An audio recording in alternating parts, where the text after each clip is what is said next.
कहानी का शीर्षक है अम्मा जी बदल गई। हे भगवान, ये अम्मा जी को क्या हो गया, कुछ समझ ही नहीं आता। और एक ये महाशय है। अरे तुम्हें कुछ सुनाई दे रहा है या नहीं? कब से बड़बड़ किए जा रही हूँ, कुछ जवाब ही नहीं दे रहे हो। यह सारी दुनिया इस अखबार में ही सिमट गई है तुम्हारी। अनुराधा ने अपने पति रमन को डांटते हुए कहा। हाँ, कुछ कहा तुमने? लो, मैं यहाँ पर बड़बड़ किए जा रही हूँ और इनको कुछ लेना देना ही नहीं है। कान में क्या तेल डालकर बैठे हो? कोई सुनना पसंद नहीं करता मुझे। अरे क्या हो गया, क्यों चिल्ला रही हो सुबह सुबह? हाँ, मेरा बोलना भी चिल्लाना ही लगेगा तुम्हें। अरे मैं तो यह बोल रही हूँ कि अम्मा जी को क्या हो गया है। तुम्हें तुम्हारी माँ की फिक्र नहीं है। क्या हो गया माँ को? भली चंगी तो है। कुछ दिनों से देख रही हूँ उन्हें। हमारे कामों में कमियां नजर नहीं आती है। साड़ी से सूट पर आ गई है। अंग्रेजी बोलती है और तो और आजकल भजन कीर्तन की जगह यो यो हनी सिंह या बादशाह को सुनती है। तुम्हें अजीब नहीं लगता? अच्छा, यह तो बड़ी अच्छी बात है। पर मुझसे क्या पूछ रही हो? माँ से ही पूछ लो ना। तुमसे तो बोलना ही बेकार है, मैं खुद ही बात कर लूँगी। ऐसा कहकर अनुराधा किचन में चली गई कि दिन में जब वक्त मिलेगा तब अम्मा जी से ज़रूर बात करेगी। अनुराधा रमन की पत्नी है और अम्मा जी की बड़ी बहू। अनुराधा के दो जुड़वा बेटे हैं, रोनित और रोहित, जो 13 साल के हैं। वही अम्मा जी का छोटा बेटा जयंत और उसकी पत्नी विद्या उसी घर में ऊपर वाले फ्लोर पर रहते हैं। उनके भी एक बेटा और एक बेटी है। विराट 10 वर्ष और वाणी 12 वर्ष। अम्मा जी शुरू से ही बड़ी कड़क मिजाज सास रही है। मजाल है कि दोनों बहुएं कुछ कह जाए, लेकिन पिछले दिनों से अम्मा जी में आ रहे बदलाव को लेकर दोनों बहुएं परेशान हैं। आखिर जो इंसान इतना कड़क मिजाज रहा है, बात बात में टोकता है, आपके हर काम में मीन मेघ निकालता है, अगर वह इंसान बदलने लगे तो वह बदलाव जल्दी पछता भी नहीं किसी को।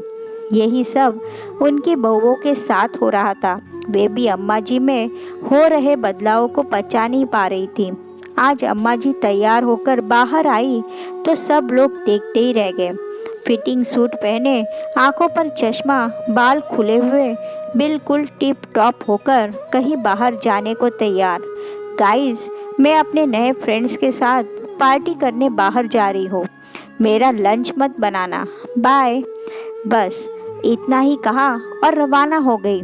बेटे बहू अम्मा जी को देखते ही रह गए। भाई, ये अपनी अम्मा ही है ना? अब तो मुझे भी शक होने लगा है।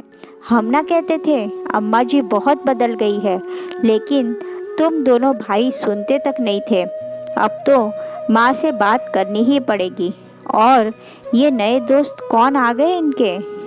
बात छोड़ो, चलो पीछा करते हैं। हाँ चलो। ऐसा कहकर उन्होंने अम्मा जी का पीछा करना शुरू किया।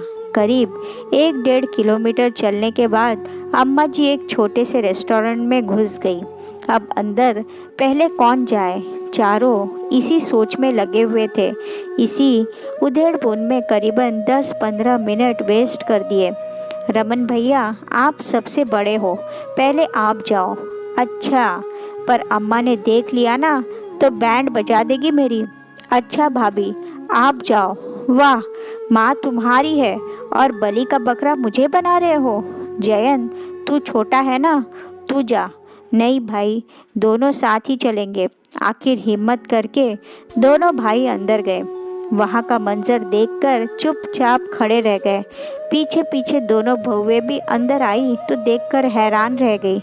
अम्मा और चारों बच्चे साथ बैठे हुए पिज्ज़ा पार्टी का मज़ा ले रहे हैं। अचानक अम्मा जी की नज़र चारों पर गई। गाइस, तुम लोग यहाँ क्या कर रहे हो? तुम लोगों को तो इनवाइट नहीं किया गया था। अम्मा, इनवाइट नहीं, इनवाइट इनवाइट, रोहित ने कहा। हाँ हाँ वही। तुम लोग यहाँ क्या कर रहे हो? अम्मा, वो कुछ नहीं, हमने सोचा कि हम भी पार्टी कर ले। पर आपके नए दोस्त कहाँ है? रमन ने कहा। ये बैठे तो है चारों, ये चारों, ये तो आपके पोते पोती है अम्मा। हाँ तो पोते पोती फ्रेंड्स नहीं हो सकते क्या? पर अम्मा, तुम्हारा पहनावा तक बदल गया।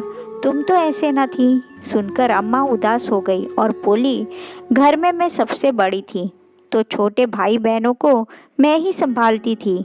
मेरी शादी 10-11 साल की उम्र में ही हो गई थी। मैंने अपना बचपन ही नहीं जिया। जिम्मेदारियां निभाते निभाते बचपन और जवानी दोनों कहीं खो गए, पता ही नहीं चला। जो सास और पति ने पहनने के लिए दिया वही पहन लिया, जो खिला दिया वही खा लिया, जैसे रखा वैसे रह लिया। मन तो मेरा भी जीने को करता था, पर क्या करती, चूल्हे चौके में लगी रह गई। बाद में बहुएं आई तो जैसी सास खुद की देखी थी वैसी ही उनकी भी बन गई। बहुओं के साथ भी कड़क सास बनकर रह ली। पर मैं भी जीना चाहती हूँ। मेरे पोते पोती ने मेरी तरफ दोस्ती का हाथ बढ़ाया। कहते हैं वक्त लौट कर नहीं आता। गलत कहते हैं सब। मेरा वक्त तो दोबारा लौट कर आया है। अब मैं दोबारा अपना बचपन जीना चाहती हूँ, इसलिए मैंने इन्हीं चारों से दोस्ती कर ली। अम्मा, हमें माफ़ करना, हम तो तुम्हारी भावनाओं को कभी समझ ही नहीं पाए। अब समझ गए ना, इसलिए अब डिस्टर्ब ना करो। अम्मा, डिस्टर्ब नहीं, डिस्टर्ब, जयंत और रमन ने एक साथ कहा। हाँ हाँ वही तो।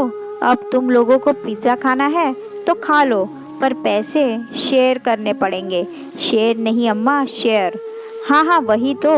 और माहौल ठहाकों से गूंज उठा।